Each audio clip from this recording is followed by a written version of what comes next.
All right, hey VC, how you doing? My name is Jamie, and welcome back. Wanted to get a contest entry video in, and this is for Dan at Dots and Loops Records and Film. I don't remember the and film part. I don't know if that's new, Dan, on your YouTube channel, but just a shout out for Dan for Dots and Loops. Love the channel, Dan. Love the videos that you put up. They're always informative and so entertaining. Dan, big shout out for you at Dots and Loops. And yeah, if you haven't checked out Dots and Loops, I highly recommend you subscribe, hit the bell notification thing.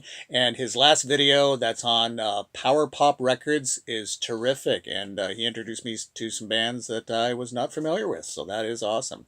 So for Dan at Dots and Loops, his contest entry, I like this one. It's called I Like It. And yeah, makes me think of the Jerry and the Pacemakers song. I like it. So we're gonna do this. I like it. So you're to show albums that you didn't that necessarily didn't get a great critical response or great sales or anything like that. Albums in your collection that you don't want to part with just because you like them so much. I like it. I like it. So I'm going to show a few here. I'm not going to do all. I think it was 5 records, 5 or less, 3 or 5, something like that. These ones I pretty much have shown before, with the exception of the last one, which is a CD. But we'll get to that. So first off, D.L. Byron. This Day and Age. This one came out in 1980, and I remember picking this one up. This was kind of a blind buy at the time. I don't know, just kind of looked interesting, and thoroughly enjoyed this album. This is great. Sort of, it's power pop. It's that late 70s, kind of early 80s, not new wave, but kind of really good rock and stuff. In case you're not familiar with this artist, D.L. Byron didn't really have too much stuff out. He's only got a couple of albums, tops. His stuff's pretty sporadic online, and he also wrote the track Shadows of the Night for Pat Benatar. And this is just a great rockin' album. This came out on the Arista label. And I just remember, having parties and whatnot.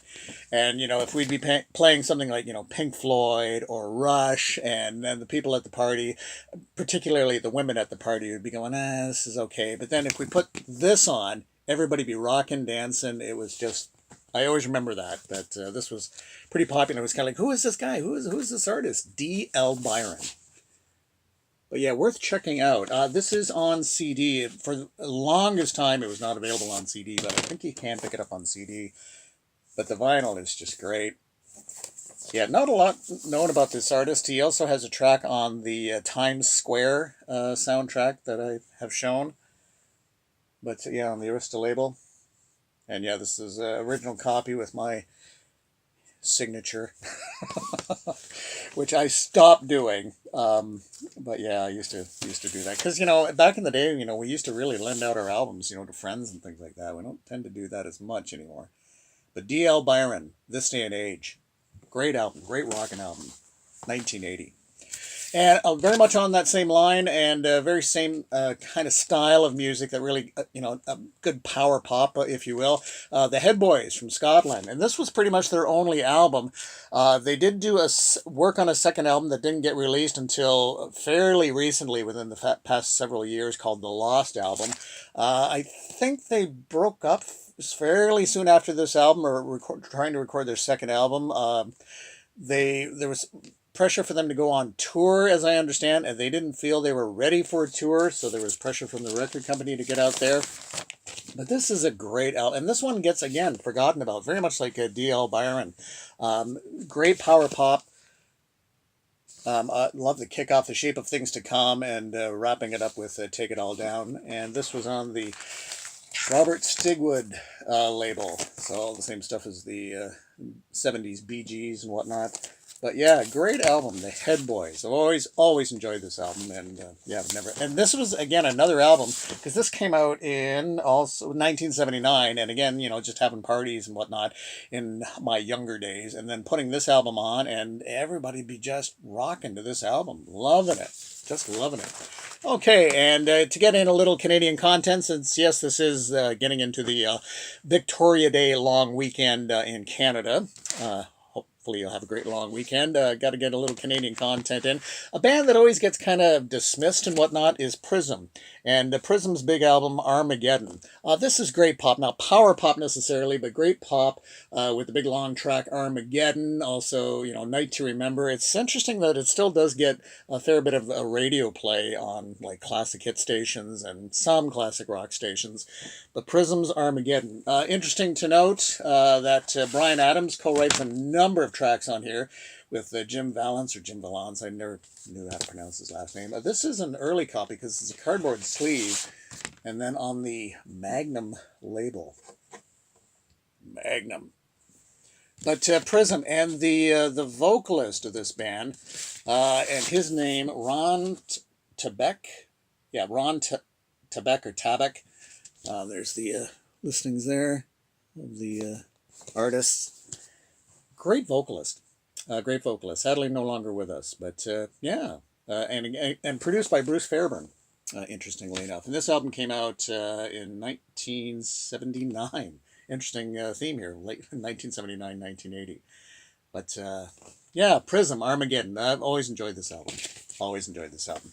And yeah, and Prism is a band that does get dismissed quite easily. And I'm going to throw one more in. This is not vinyl, but it'd be interesting to get maybe a discussion on this one, because I haven't seen this talked about in a while on the VC. And this is an album that I picked up because it had gotten such bad reviews and people hated it so much. It's the album that David Bowie would call a masterpiece, talking about Lou Reed and Metallica and Lulu. Now, having said that, this album is a hard go.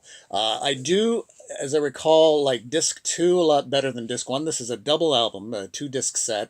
And you can still pick this up for like really cheap on Amazon and whatnot, because this album just got so hated. I think it's quite good. It's a Lou Reed album. It's not a Metallica album. It is a Lou Reed album with Metallica. Junior Dad, though, is a great track. You know, if you want to dismiss the rest of the album or whatever, but Junior Dad alone, I think personally is worth this album. That's just my opinion.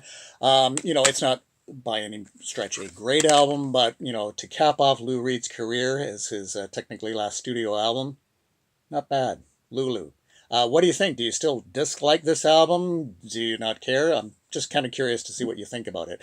And it's interesting that you can pick the CD up for like nothing, but they did make a vinyl, I think a 180 gram, but I've never seen it used. And then if you go online, it's worth, you know, it seems to be sold for quite a lot of money, that sort of thing. So it's interesting that you don't see the vinyl for an album that has been rather dismissed, shall we say. So Lulu, Lou Reed, and Metallica.